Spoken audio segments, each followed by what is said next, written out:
In today's video, I want to talk about how you can answer the question, what are your salary expectations? And it's getting real because that question has severe implications in terms of your pay, your perceived fairness, and just your overall quality of life moving forward. So without further ado, let's get into how you can answer this question. Now, the first thing you need to understand is why they're asking that question. Several reasons. Number one is they want to evaluate whether you understand your market worth, how you perceive yourself, how confident you are, how strong of a negotiator you are, what kind of person you are at the negotiation table. And the second thing they want to understand is, can they afford you? Are you within budget? And these are all considerations that are important. Every company operates differently. At some bigger companies, the hiring manager actually does not deal with the salary negotiations. That's dealt with by another company or another department. And meanwhile, there are also companies, and typically these are the smaller ones, that deal directly with the negotiation in terms of what your compensation is. So you need to understand, depending on the party that you're speaking with and the people and culture departments that you're speaking with that are involved in this process, or the recruiters, there could be many variables in terms of who you need to speak with about your compensation. So just keep that in mind as you're moving forward in the interview process, that this question can come from many different people and there's really no one size fits all. However, you need to understand that you definitely need to prepare for this question because the implications are severe. And also understand that there's a lot of contextual factors that may apply, such as where you're at, your location, which state you're in, which country you're in, which level you're at, how the systems are in place at that company, how strong you stand at the negotiation table. If it's a sales role, you might want to lean into a more commission-based approach rather than a flat rate approach. And then there's also role-specific responsibilities that you need to take into consideration. So these are all pieces that are going to impact how this conversation is going to go. Now, the second thing I want to talk about is the preparation and the research work that comes into it. And there are several pieces to it. The first thing you need to understand is that you need to do your own research. And certain industries have their own standards in terms of the pay requirements. And then sometimes you can find them on Glassdoor, LinkedIn, Indeed. Some states mandate this range to be disclosed, and some states do not. So it really depends on where you're at in terms of what you can find out about the pay that is available to you. There's also considerations such as the range. There are certain companies that are pretty honest about it. So just say like it's a senior role and they're offering 110K to 140K. There are also other companies that are like totally disingenuous. It's like, oh, their pay range can go from 70K to 300K. So in those cases, it's like, well, where the hell do you land, right? And that's why it's important to do your research to understand where you may possibly land. So that is the market.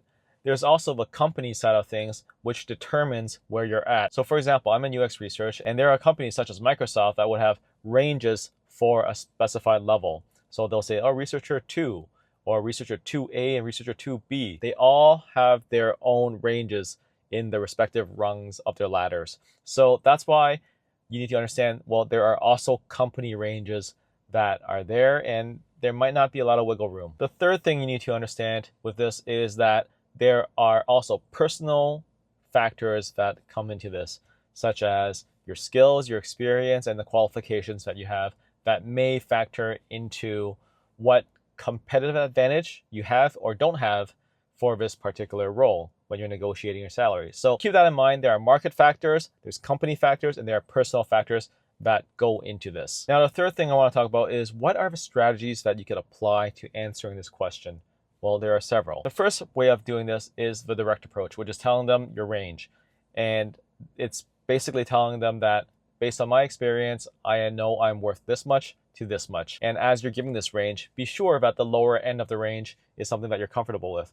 Now, a strategy that you could use is an anchoring technique, which is putting the lower end of the range as essentially the higher end of what they're willing to give based on the market research. And what you want to do is first give the higher number so that by the time you give the lower number, it's kind of like a relief. It's like Steve Jobs when he first came out with the iPad. He said, yeah, people are saying it's going to cost $9.99 for the iPad because that's what the phone costs. Well, we're going to sell it for $4.99. And everyone in the theater cheered because it was just a huge relief that it's half the price. So I'm not telling you to go half the price. What I'm telling you to do is give the higher number first and then give the lower one. And that way you give them a lot of attention, and then you release it, and then they feel like, okay, yeah, we can go with that. And then they'll be like, okay, yeah, we can consider that. The second thing that you could do is give a values-based approach, which is based on my personal skills and experience and qualifications, I believe a fair compensation would be XYZ. And focus on the upside that you provide, focus on what you bring to the table, because this is what is your market value, right? And if you have clarity in terms of your market value, be sure to bring that up. But you got to understand these two approaches, the values-based approach and the direct approach that I just gave, these two are those where you are very clear in terms of the market value and in terms of what people are commanding in the market, right? So if you're a veteran in the market and you kind of know what the ballpark is and things are pretty much locked, that's what you can do. Now, in a more amorphous situation where things are less certain, what you may want to do is called an open-ended approach, which is essentially saying, I'm open to discussing what you believe is a fair compensation based on my experience, skills, and qualifications. And by saying that, what you do is you open it up for them to make you an offer. And if the recruiter or hiring manager pressures you and says, yeah, can you give us a number? Then what you can do is just kindly decline and say there's a lot of factors that comes into this consideration, such as the benefits that are involved, the 401k, vacation, location. There are a lot of things that are still early in the conversation that may not be resolved. So if they ask you for the range early, these are things that you can say like, yeah, we haven't even gotten to the conversation for me to understand this role. I'm not comfortable with giving you a number, but if you can give me a range so that I know what I can work with, then that way we can continue this conversation. And of course, aim for the higher end of whatever they give you. However, also consider the possibility that they may anchor lower, the anchoring strategy that I just gave you earlier. They may also anchor you lower so that they give you a lower comp, and then you just have to consider, is this worth it? Can you roll this? And if you find it to be unacceptable, then just say, peace out, I'm done. However, assuming that it is acceptable, what they give you, one thing that I would highly recommend is to present flexibility and just show that you're willing to work with them, you're interested in the role, you're excited about this opportunity, but there are still some uncertainties that you need to iron out, and you are flexible in working with them in terms of making it work. So you want to frame it in a way that you are responsible, you are making a responsible choice, you want to do what's right for you, but also working with the company to land on something that is mutually beneficial. The fourth thing I want to talk about is that there are common mistakes that people make during this process. The first mistake that they make is avoiding it, and you can't avoid it. Money is something that we all have to talk about and get comfortable with. So preparing for it would help you essentially navigate this question better, because it's going to come up. Avoiding it won't help. The second thing is overpricing or underpricing. If you overprice, it actually shows a lot of lack of self-awareness in terms of your market value, and it can really hurt your candidacy.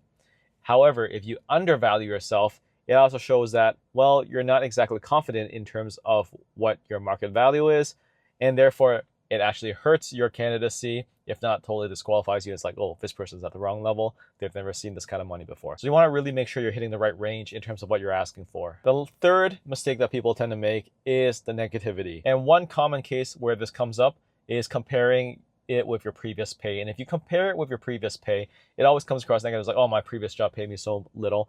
Like, you don't want that to come across. So you definitely want to avoid that mistake as well. The fifth and final thing I would recommend for people to prepare for in this question is to handle pushback or questions. And one thing that you could quickly do is to justify your answer with your market research. So if people push you and ask you about XYZ, you can push back like, oh, by the way, I actually did the research on this, and this is what I found is the going rate for my current role right now. And sometimes it's actually the company's fault that they simply haven't caught up with their research. They don't know what the market rate is. And if you tell them what the market rate is, nowadays inflation is a thing. And if you're saying, yeah, well, the previous rates are no longer valid because the rates that you're going by is from 2-3 years ago, and it's already gone up by 10%.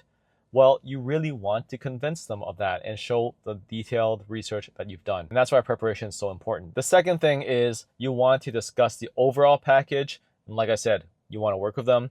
You need to consider all the things that are involved: health, 401k, PTO, lots of these other pieces, right? Maybe it's a gym membership, maybe it's certain benefits, maybe it's travel, relocation, lots of things to consider. And that's it. That's how you answer what are your salary expectations. So at the end of the day, it's about preparation, it's about positivity, it's about justifying your answer, and it's about working with the employer to find the best solution for this question. This is definitely one where you don't want to undersell yourself. I hope this video was helpful to you. Let me know your thoughts in the comments below. And if you like this video, please give it a like, share, subscribe, follow wherever you are. And I hope you have a good one. Take care.